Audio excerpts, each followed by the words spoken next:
Urgente, Zelensky pressionou Trump até o fim. Encontro decisivo dos presidentes. Mas até o ano novo, durante a noite aconteceu algo sensacional. Putin acabou cedendo à OTAN. Bombardeiros russos nos céus do Reino Unido e da Polônia. O plano de escalada começou a ser implementado. Bielorrússia em alerta. Varsóvia e Londres serão as primeiras cidades atingidas. Choque! Drones ucranianos finalmente destruíram o núcleo petrolífero de Putin. As refinarias não estão mais em operação. Storm Shades concluiu Tadai. As forças armadas da Ucrânia avançaram rapidamente. Nota-se a feroz ofensiva nas regiões de Dnepropetrovsk e Kharkiv. O inimigo geme, e tudo isso aconteceu agora mesmo. Olá, eu sou Darina Rutskalo, e vamos começar. Urgente, Volodymyr Zelensky parte imediatamente para se encontrar com Donald Trump. O encontro pode acontecer em Mar-a-Lago já no dia 28 de dezembro. Não desperdiçamos um único dia.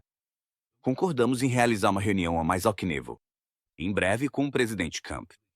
Muitas coisas podem ser decididas antes do ano novo. Como? O Kiev Post escreve: Kiev não está mais esperando por planos de paz de Washington ou Bruxelas. Em vez disso, ele está desenvolvendo o seu próprio, fornecendo ao governo Trump um roteiro pronto para ser assinado. Citando fontes não identificadas, os meios de comunicação também afirmam que, nos bastidores, o Ocidente já está ouvindo atentamente cada novo sinal vindo de Kiev. O nível de especificidade é maior do que vimos antes, mas as questões mais difíceis ainda permanecem sem solução: garantias de segurança, mecanismos de cumprimento e obrigações legais da Rússia. Na véspera, Kiev oficial entregou ao Kremlin um piano de paz com 20 pontos.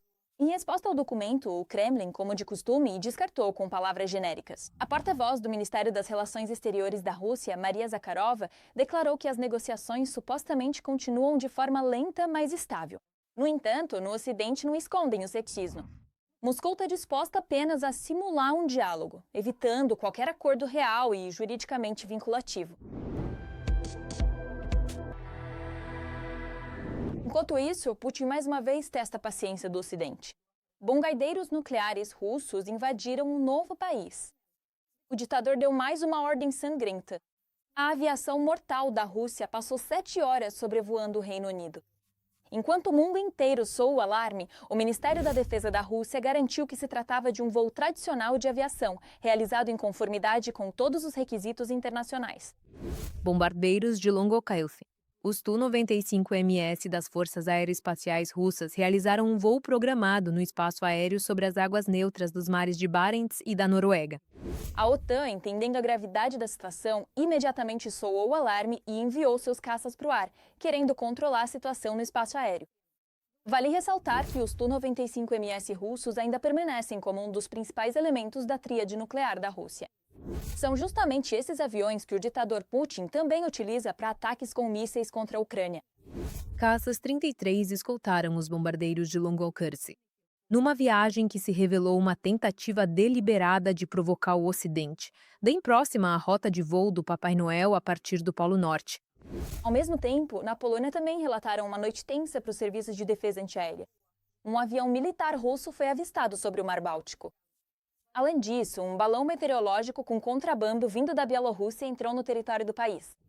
Obviamente, dessa forma, Putin está mais uma vez procurando pontos fracos na OTAN. E as previsões dos especialistas sobre a preparação para uma nova escalada realmente estão se confirmando. Com as forças de operações especiais acendendo o caldeirão da vingança contra a Rússia, drones ucranianos atingiram Volgogrado. No filme? No filme?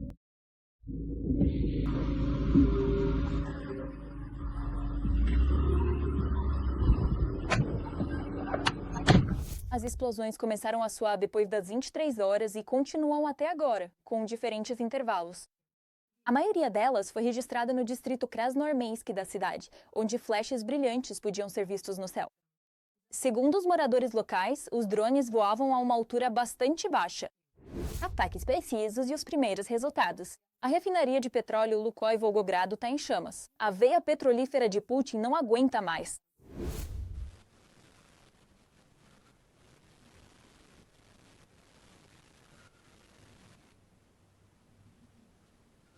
No dia anterior, outro orgulho do Kremlin também foi atingido: a fábrica de produtos petrolíferos de Novoshakhtinsk, na região de Rostov. Mísseis de cruzeiro Storm Shadow invadiram o território inimigo e incendiaram tudo. Hoje é um bom dia em Novoshakhtinsk.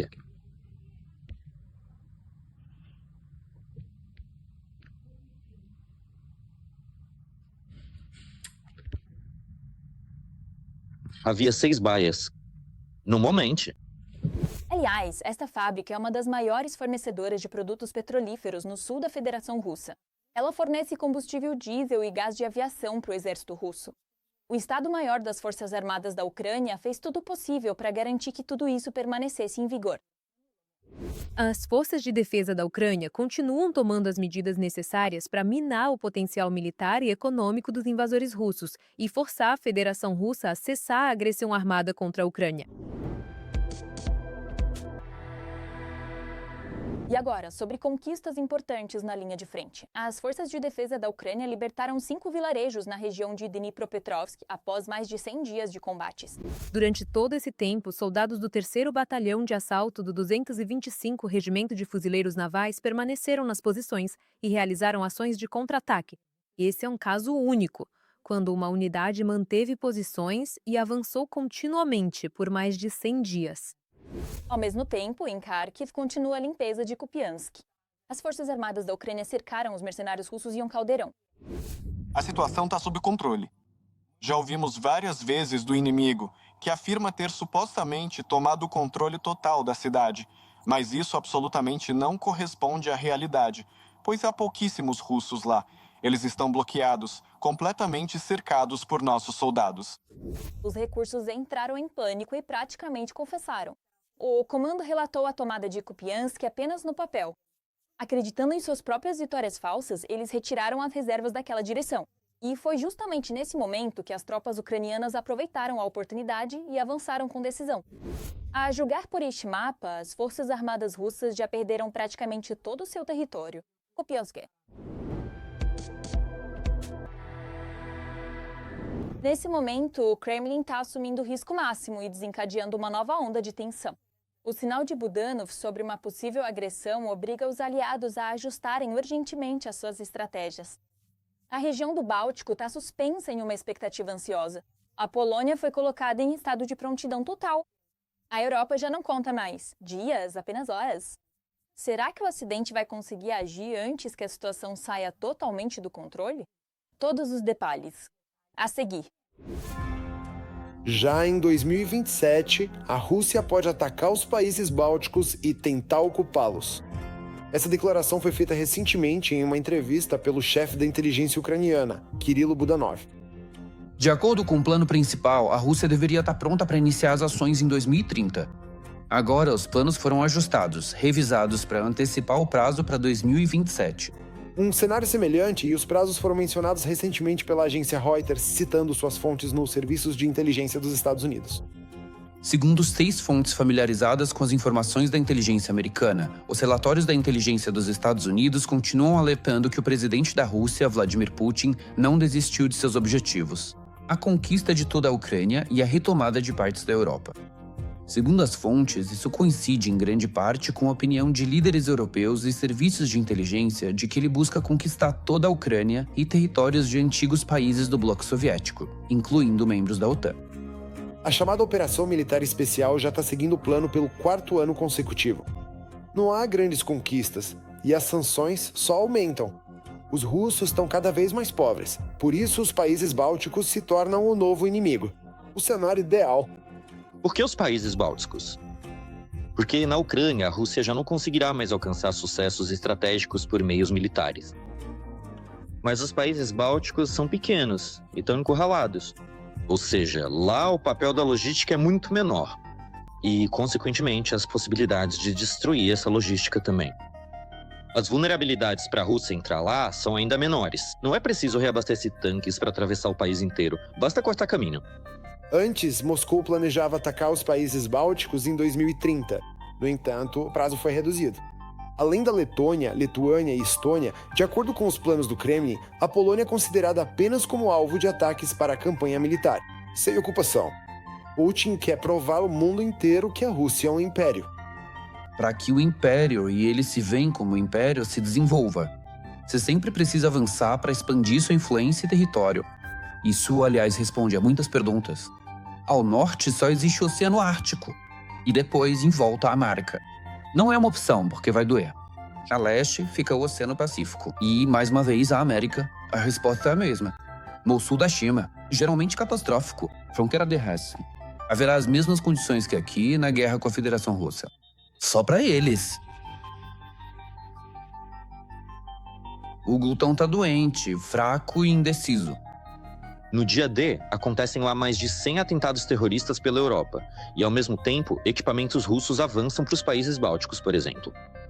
Além disso, eles cortam cabos de comunicação, além de simplesmente bloquear o GPS, algo que já testaram sobre o Báltico, para confundir os mapas de todo mundo. E então, digamos assim, já de Vilnius dizem que estão prontos para parar as hostilidades ali. Apesar das negociações de paz sobre a Ucrânia, os países bálticos e a Polônia. E todos os membros europeus da OTAN devem se preparar para um possível ataque da Rússia. Nesse caso, a Ucrânia precisa continuar sua luta pela existência. Simplesmente não há outras opções.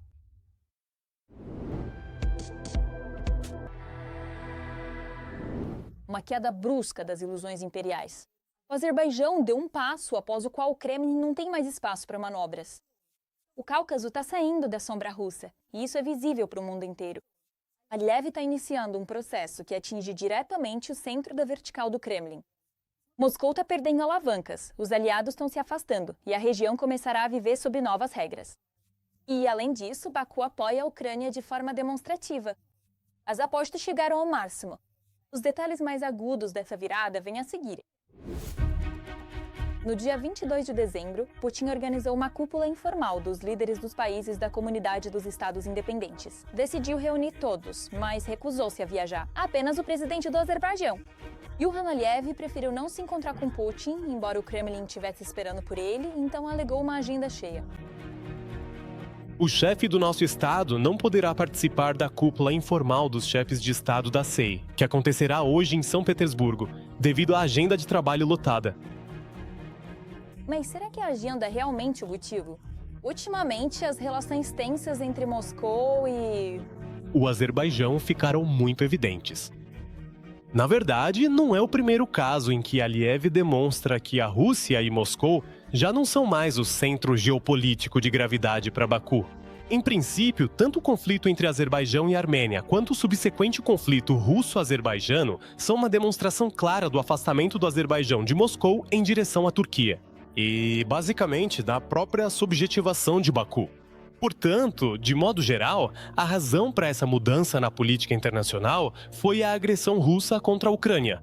Putin, ao lançar todas as suas forças para destruir a Ucrânia, acabou perdendo muito de sua influência geopolítica.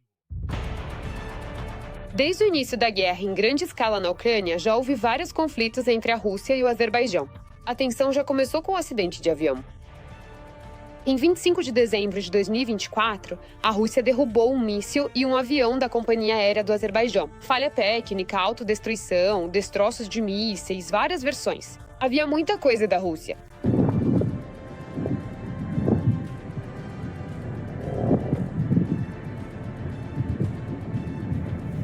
Mais tarde, Putin decidiu transferir a culpa para a Ucrânia. Disseram que foi por causa do ataque à Ucrânia. Um míssil de defesa aérea russo que estava batendo drone explodiu acidentalmente nas proximidades. E então, Putin começou a pedir desculpas a Aliyev.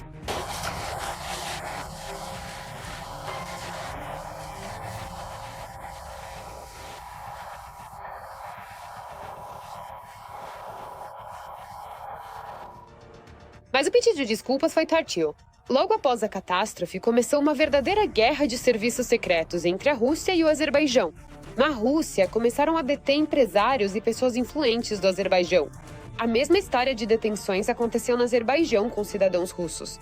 A tensão chegou a tal ponto que, no círculo de Putin, já se discutia o que fazer com Aliyev. Por um lado, está claro para todos que é preciso colocar Aliyev em seu devido lugar. Por outro lado, pedir desculpas pelo avião da Azal abatido perto de Grozny. Vladimir Putin não planeja fazer isso. O terceiro fator importante é a forte influência da Turquia sobre o Azerbaijão e a tentativa de Erdogan de assumir um papel decisivo no Cáucaso. Mesmo a médio prazo, isso é desagradável e até perigoso para a Rússia. Sim, Aliyev começou a fazer mais negócios com Erdogan. Além disso, como escrevem os russos, está sendo planejada a criação de um análogo da OTAN perto das fronteiras da Rússia. O Kremlin prestou atenção à nova fase de cooperação entre Turquia, Azerbaijão e outros povos túrquicos. Na mídia federal, a Organização dos Estados Túrquicos, OET, cuja cúpula aconteceu em outubro. O Azerbaijão foi chamado de análogo da OTAN na Ásia Central e no Cáucaso do Sul. Mas Putin não reagiu de forma brusca a tudo isso. Aliyev é importante para Putin. Para o Putin, em princípio, bem, de modo geral, se olharmos para a aventura que ele desencadeou na forma da guerra contra a Ucrânia, isso foi o desejo dele, ao contrário, de aumentar seu próprio status, demonstrar as capacidades da economia russa, do exército russo, enfatizar o status de uma potência mundial, uma daquelas, que decide o destino. De várias formas, sim, e acabou chegando até o militar. Por isso, o Cáucaso do Sul sempre foi estratégico para a Rússia. No século XIX, no XVIII e também no século XX. Os russos travaram guerras lá, os russos tentaram usar seu soft power lá, basicamente. O Cáucaso do Sul é, em muitos aspectos, para a Rússia um portal para o Oriente Médio, a política externa de Baku, e isso atinge duramente as ambições de Putin. Mas as ambições de Putin continuam sendo frustradas, pois Aliyev já começou a falar sobre apoiar a Ucrânia e aconselhou os ucranianos a não aceitarem a ocupação. Acho que isso é natural e é o desejo do povo ucraniano, nunca aceitar a ocupação. Esse é o principal conselho, foi isso que nós fizemos. Além disso, tanto em termos de informação quanto economicamente, Aliyev está se afastando de Putin. Baku suspendeu a proibição de trânsito de cargas para a Armênia pelo seu território. Agora, as partes passaram para a próxima etapa: comércio direto de recursos estratégicos sem intermediários. Se falarmos do ponto de vista econômico, talvez. Questão política. Porque, embora estejam em uma fase ativa de discussões sobre a assinatura de uma série de acordos internacionais entre Yerevan e Baku, ainda assim permanece uma tensão perceptível, pois continuam as discussões, por exemplo, sobre a troca de territórios. Além disso, parte da oposição dentro da Armênia vê com bastante criticidade a aproximação de Pashinyan com Aliyev, e, em princípio, a própria aproximação. Ela é forçada justamente pela posição fraca da Armênia no contexto das relações bilaterais com o Azerbaijão, que retomou pelo caminho militar o controle sobre seus territórios reconhecidos internacionalmente. Menos um parceiro. O geoestrategista do Kremlin começou a guerra contando que todos teriam medo dele. Mas no final das contas, todos começaram a se afastar dele. O Kremlin, na verdade, não tem tantos instrumentos reais de influência sobre o Azerbaijão. Em primeiro lugar, porque Baku e o próprio Aliyev estão se aproximando ativamente da Turquia, que se fortaleceu bastante depois da queda das ações russas. Na verdade, não só na região do Cáucaso do Sul, mas também na política internacional em geral.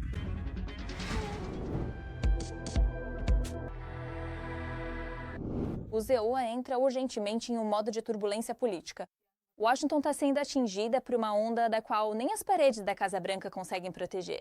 Os arquivos de Epstein estão arrastando Donald Trump para o fundo de um grande escândalo. O sistema está rachando, o Senado entra em conflito direto com o presidente. Os acordos de bastidores estão desmoronando, a América está no fio da navalha. Mais um passo e o terremoto político se tornará irreversível. Quem está por trás dessa cadeia de eventos e como isso vai terminar, você vai descobrir em instantes. O que Donald Trump, o cantor Michael Jackson, o bilionário Bill Gates e o ex-presidente dos Estados Unidos Bill Clinton têm em comum? Bill? Não entendo porque o caso de Jeffrey Epstein deveria interessar alguém. Não só esses, mas muitos outros nomes aparecem nos materiais do caso de Jeffrey Epstein, o financista acusado de exploração sexual de menores e tráfico de pessoas. Depois, ele se enforcou na prisão. O FBI e o escritório do inspetor-geral. Eles estão cuidando disso. Vamos chegar ao fundo do que aconteceu. Permitam-me assegurar vocês que a investigação continuará em relação a qualquer pessoa envolvida no caso Epstein, e todos os seus cúmplices não devem relaxar. As vítimas merecem justiça, e elas vão obtê-la. O próprio presidente do ZEUA, no início do seu mandato, prometeu revelar todos os detalhes desse caso, mas foi adiando esse momento. Colo, um pouco mais. E depois acabou desistindo completamente, o que não agradou muito ao Senado do ZA. O povo americano merece saber a verdade. O que a administração Trump e o Departamento de Justiça estão escondendo? O que vocês estão escondendo? Mas, ao que parece, estão mesmo escondendo algo. E realmente havia o que fumber, embora Trump negue que era próximo ou conhecia Epstein. Mas será que ele se preocupa tanto assim com a própria reputação? Eu não tive o privilégio de passar um tempo na ilha dele. E eu recusei. Mas muitos moradores de Palm Beach foram vistos na ilha dele. Em um dos momentos mais oportunos, eu recusei. Eu não quis ir para a ilha dele. Mesmo assim, Trump permitiu a publicação. Entre outros materiais, também aparecem fotos com Trump. Chega a ser mencionado que ele viajou de avião particular, com mais frequência do que se relatava antes.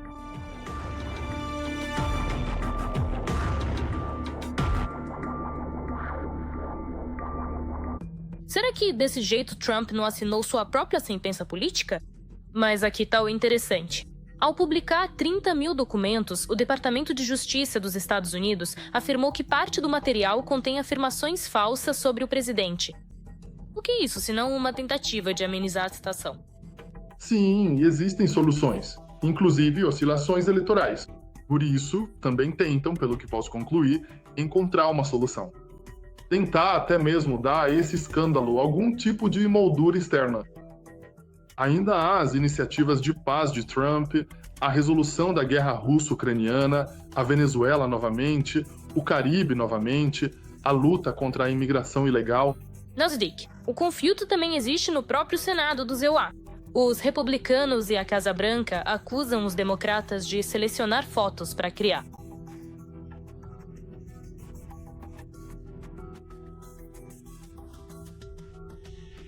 Esse é um processo político comum. Os republicanos sempre criticaram os democratas quando eles estavam no poder, quando o presidente era deles. Quando o presidente é democrata, os republicanos fazem coisas parecidas. Só mudam as ferramentas. Neste caso, é o caso de impeachment. Enfim. Novembro de 2026, acontecerão eleições para a Câmara dos Representantes no ZEUA. Será que os democratas decidiram vencer dessa forma? A oposição ativa vai começar, na verdade, já no meio ou no final do verão. Provavelmente vai aumentar essa bola de neve de pressão política sobre Trump e sua equipe, usando qualquer escândalo.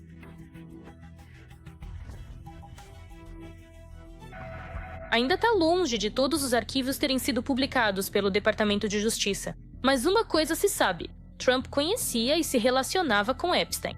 Mas a principal questão é: será que isso será o fim para Trump e sua presidência? Para Trump, isso não será um nocaute político. E agora, a equipe de Trump vai tentar equilibrar diferentes riscos eleitorais.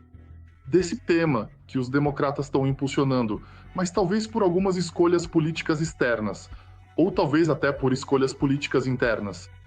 Quando riscos semelhantes para os Estados Unidos, principalmente ligados à sua expansão global, especialmente econômica, começarem a aumentar em 2026, então o caso Epstein será, digamos, um catalisador, um amplificador para os democratas, para que eles não prejudiquem Trump.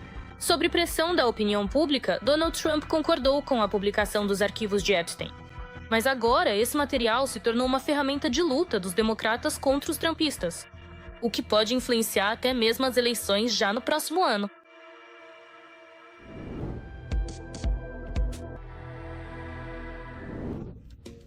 No nosso programa, continuamos agora mesmo acompanhando os acontecimentos mais relevantes ou contando eles para você em primeira mão. Não esqueça de se inscrever. Até a próxima!